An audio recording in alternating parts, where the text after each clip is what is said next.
નમસ્કાર, આપ જોઈ રહ્યા છો સ્પાર્ક ટુડે ન્યૂઝ। પાદરાના વોર્ડ નંબર 3માં નવી પીવાના પાણીની પાઇપ નાખવાનું ખાતમુહૂર્ત પાદરા નગરપાલિકાના પ્રમુખ મનીષાબેન પટેલના હસ્તે કરવામાં આવ્યું।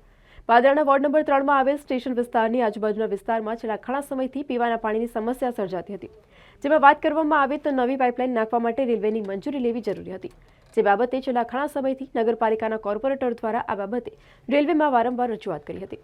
અંતે આ બાબતનો અંત આવ્યો છે અને રેલવે ફાટક ક્રોસ કરી નવી પાણીની લાઇન નાખવા બાબતે મંજૂરી આપવામાં આવી છે, જેને લઈને આજરોજ પાઇપલાઇન નાખવા બાબતેનું ખાતમુહૂર્ત નગરપાલિકાના કોર્પોરેટર મનીષાબેન પટેલના હસ્તે કરવામાં આવ્યું। આ કાર્યક્રમમાં સ્થાનિક કોર્પોરેટર નયન ભાવસાર, ગોકાભાઈ, દરજી વિશાલ ચૌહાણ સહિતના કોર્પોરેટરોની સાથે પૂર્વ પ્રમુખ મયુરધ્વજસિંહ ઝાલા અને અન્ય કોર્પોરેટરો ખાસ હાજર રહ્યા હતા। રામ 500 વર્ષ પછી અયોધ્યામાં બિરાજમાન થઈ રહ્યો ત્યારે આજે પાદરામાં પણ રામ રાજ્યની આવી ગયું એવું લાગતું હોય ત્યારે આજે અમારા વિસ્તાર માટે ખુશીનો દિવસ હોય ત્યારે અમારા વિસ્તાર રામનગર, બચનનગર, રામદેવનગર, બોગંડો, દરબાર રોડ જે પ્રાણ પ્રશ્ન હતો, 30-32 વર્ષ જૂનો પ્રશ્ન હતો, એ પ્રશ્ન આજે હલ થયો છે।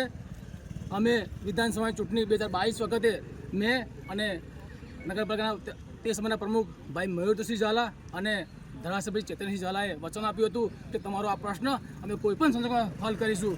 અને આજે રેલવે બોર્ડે રેલવે ફાટક ક્રોસ કરીને રેલવેની લાઇન નાખવાની પાણી લાઇન નાખવાની મંજૂરી આપી હોય ત્યારે હું આ વિસ્તારના રહીશો વતી અને આ વિસ્તારના આગેવાન તરીકે અમારા ચાર કોર્પોરેટર તરફથી હું પાદરાના જનપ્રિય અને જેના દિલમાં હંમેશ તાલુકાનું હિત વસેલું છે એવા મારા પરમ મિત્ર ભાઈ ચેતનસિંહ ઝાલાનો સહેજ દિલથી આભાર માનું છું।